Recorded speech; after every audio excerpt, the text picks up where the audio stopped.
Hello.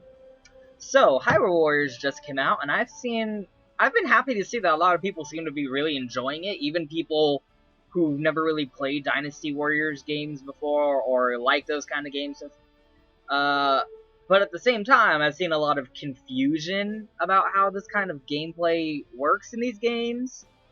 So I thought, as someone who's played a lot of Dynasty Warriors games, I felt the need to want to kind of extend some of the things that I've picked up on while playing this one, with all that prior knowledge of this genre of games, to help out folks who are kind of coming into this game as Zelda fans first, and might have never played a Musou game before.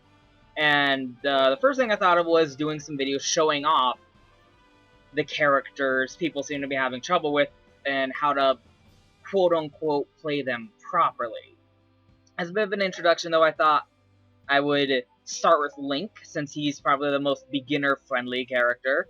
There's some nuances to him as well, but he's probably the most conducive to someone who's just picking up this game because they're a Zelda fan, and just, you know, want to hammer the X button over and over until everyone dies. I'm be saying that a lot, X button, because I'm used to playing these games on the Xbox 360.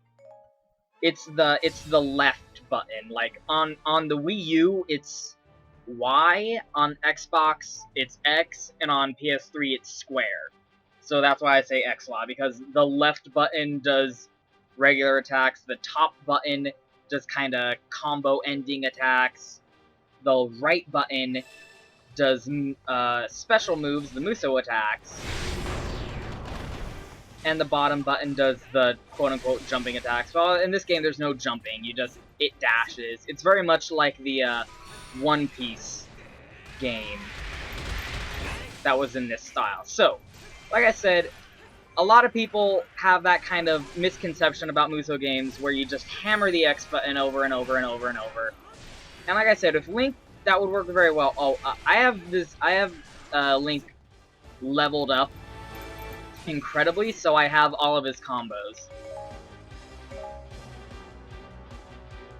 Which, when you play the game for the first time, you're not going to have all of these moves unlocked. You need to upgrade him a little bit before you're able to do that. Let's see. I've got all of these so far, at least. So to do some of the moves I'm going to be showing off, you do need to do some upgrading in the badge market. But for the time being, you can just do that over and over and over again. But Link's also got some kind of specialized moves. Like, that one's probably my favorite. It's probably his best crowd control, especially when you're using the Master Sword. Because in this game, the Master Sword, when you finally get it, it's later on in the story. It shoots... This is really cute. This reminds me of, you know those, like, this is a bee, this is a wasp memes? There's one image where the bee kind of talks like Foxeh does, and I found it really cute. Anyway, in this game, when you get the Master Sword, when you have full health, it shoots laser beams like that. See? See those blue beams that shoot out? If you get hit, you're not going to be able to do that. Come on. You guys suck.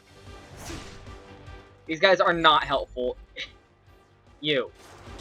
Hit me. You fucking asshole. I'm trying... Okay, when you, like, have... If you don't have full life, it's not going to shoot out the laser beams like that. Just take my word for it. If you're just using the normal Hylian sword, it's not gonna shoot those laser beams, so that's Master Sword only. So, even if you are only using the Hylian sword, it's got some good crowd control potential doing that. That's probably one of his better moves that you're gonna get relatively early on. To do it, you just gotta press Y twice, and then X. That's how it works with all Musou games. It's got kind of chained combos where you press light attack once, and then the chain ender. So in this, it's YX. So you press Y once, that's the chain ender. Y twice, that's the chain ender. Y 3 times... Oh wait, I messed up. Y 3 times, that's the chain ender, and then Y 4 times, and then you do this. And there's a lot of variability between the characters. That's a good place to outro this on. There's a lot of variability between characters, like Link has the ability to... See, I press the Y button so many more times, but then it still has that same 4-button chain ender. So, like, you can press it 5 times, 6 times, and still end up doing the 4-time chain ender like that. That's kind of Link's special... the special way kind of Link controls.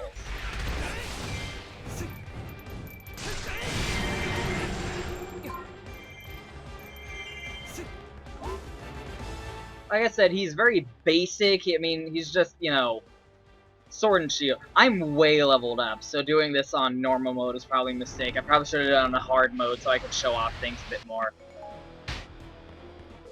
Here's something that most Musou games don't have, is it reminds me of the duels from Dynasty Warriors 4, which the new games haven't really had in abundance.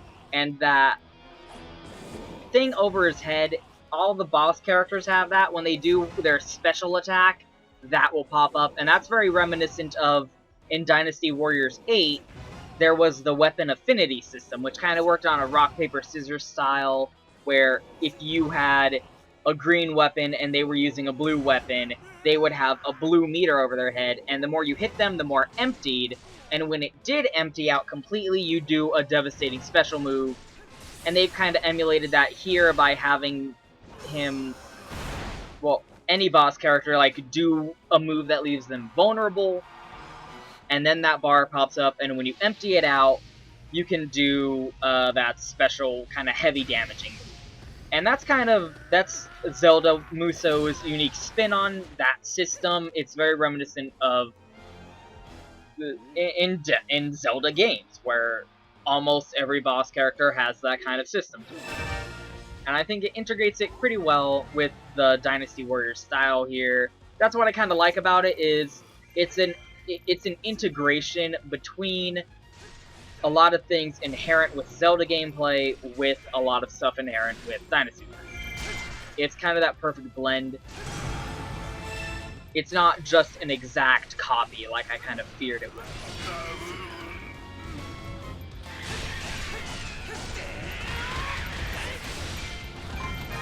So with a lot of the characters' movesets, they're going to have kind of...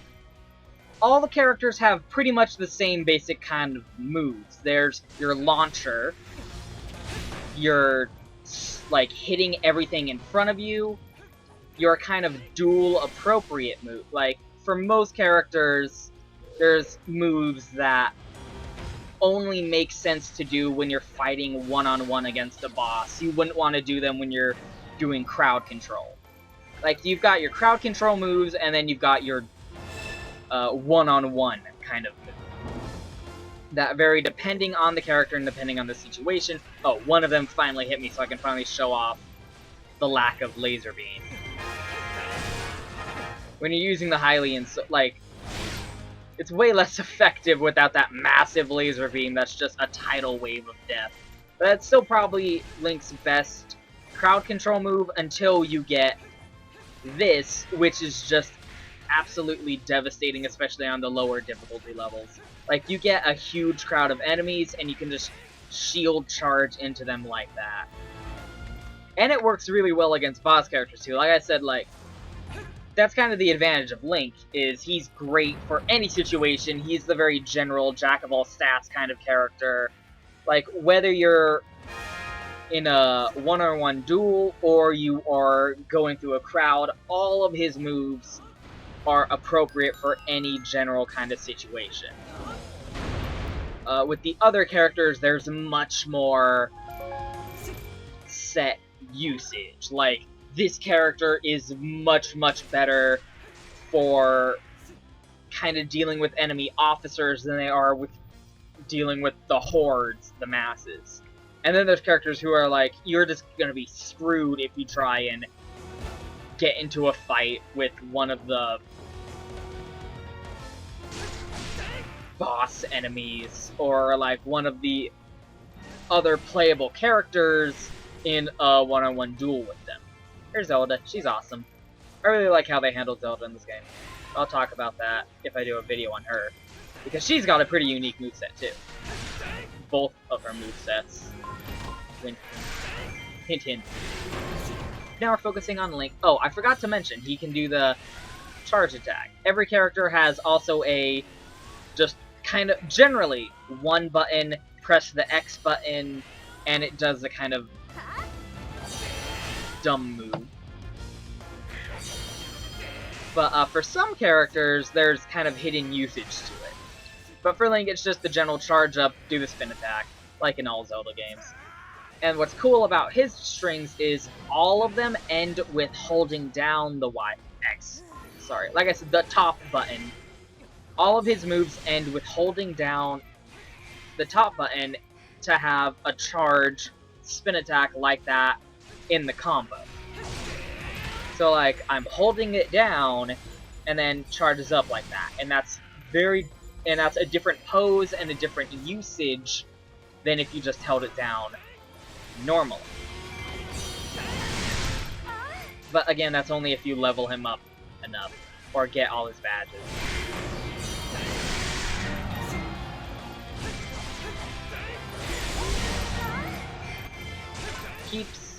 Anyone who's played the game, like, there's a lot of tutorials in this game. This game is very beginner friendly. This game is actually a much more newbie friendly kind of introduction to the genre than I thought it would be. I thought it would be kind of like very typical Koei, but no, it really feels like Nintendo rode them on this to be like, no dude, like, you gotta kind of make it. I mean, it's a kid's console. Kids are gonna be buying this freaking thing. You gotta make it good for people who've never played this game.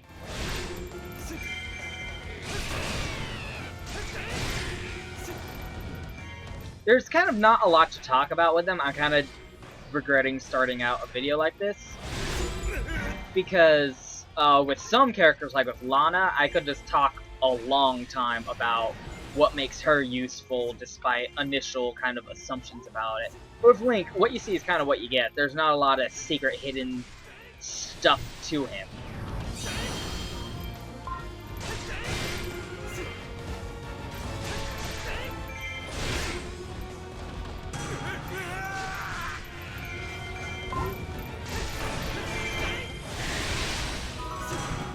I'm trying to find a good opportunity. Oh, I can go over here.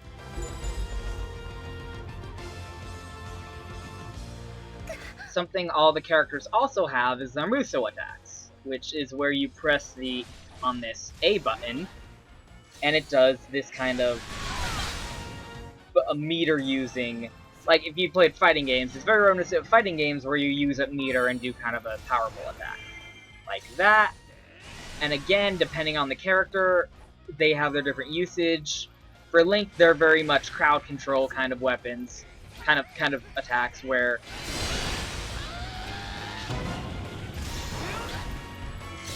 there's a whole crowd in front of me, he spin attacks, boom, 38 in one hit, in one move. To be honest, I'm kind of disappointed that all the characters only have one Musou attack. Well, quote, only one.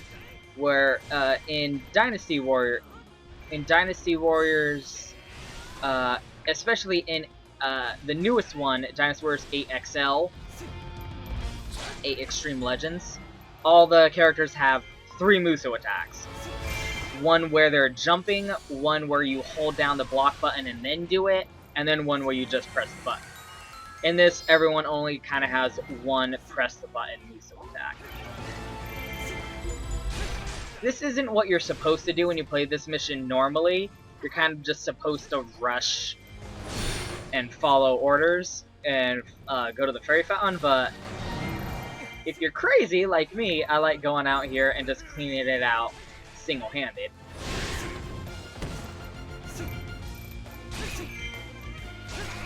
Like, you're supposed to go to the Great Fairy and use a bomb and have this all cleared out for you. And it also counts.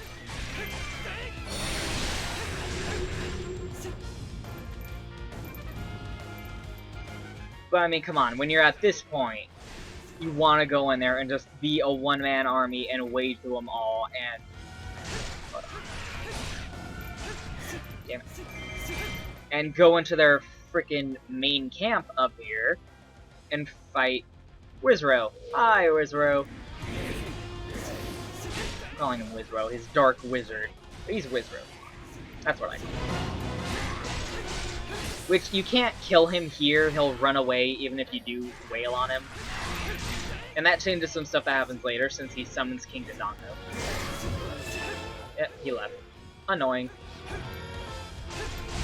It's like trying to fight Lubu at Hyrule Gate. Like, you're just not really supposed to do that, but it's fun. It's like, hey, hey Zelda, I've got this covered here. We don't need to worry about... We don't need to use the Great Fairy Fountain. I did it. I saved the day. I'm a hero.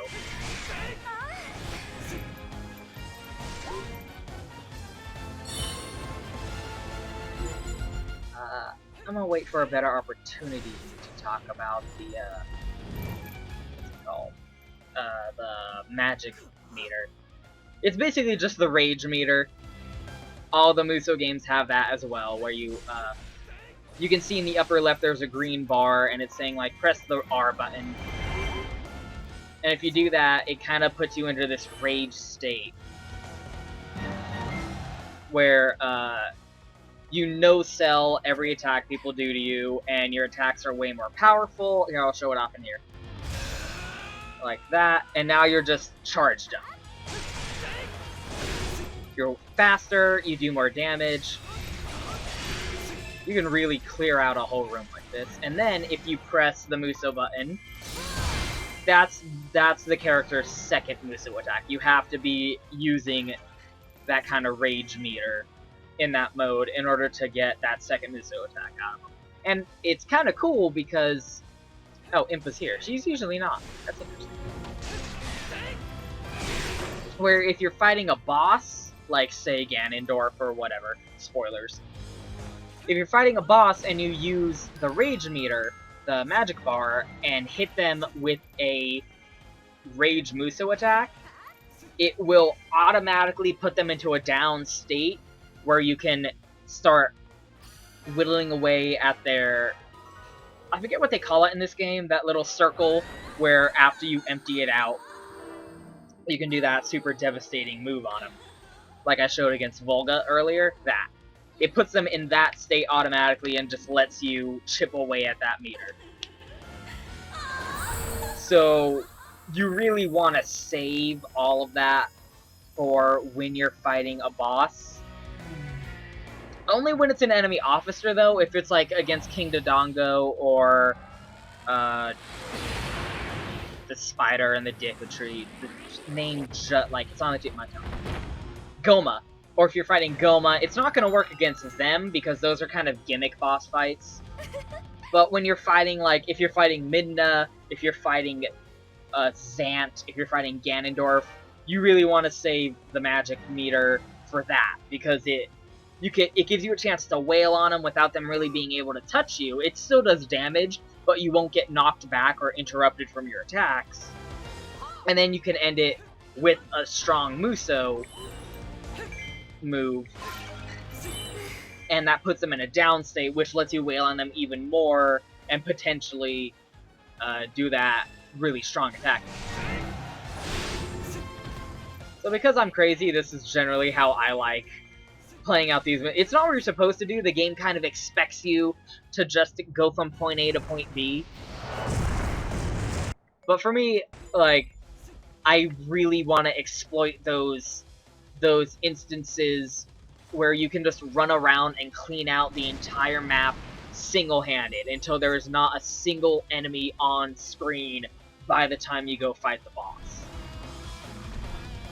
And every level has that opportunity where Dodongo hates smoke, where you can just ignore what you're supposed to be doing without really any consequence and just run around the map cleaning it out. And in this level, that's what the Great Fairy Fountain is, because nothing really progresses until you do the Great Fairy, and I just won. kind of running out of time to talk about stuff. But like I said, there wasn't a lot to talk about with Link. Like, I kind of explained all the little nuances to him. He's very, very beginner-friendly. If you haven't played a Musou game before, he's who you want to be playing with until you kind of get the handle on things. Then you can branch out to more complicated characters like Midna, like Zant, like Lana. I've seen a lot of people kind of misunderstand the Lana.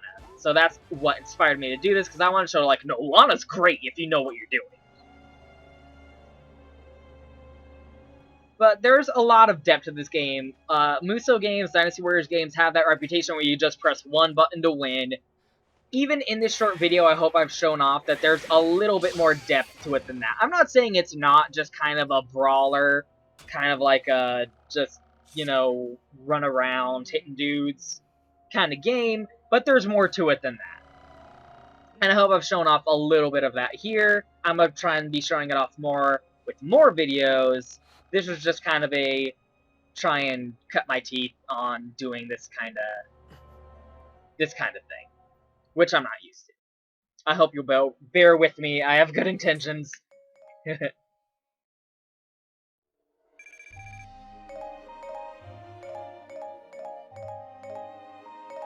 Oh, goody. You're not allowed to sell weapons.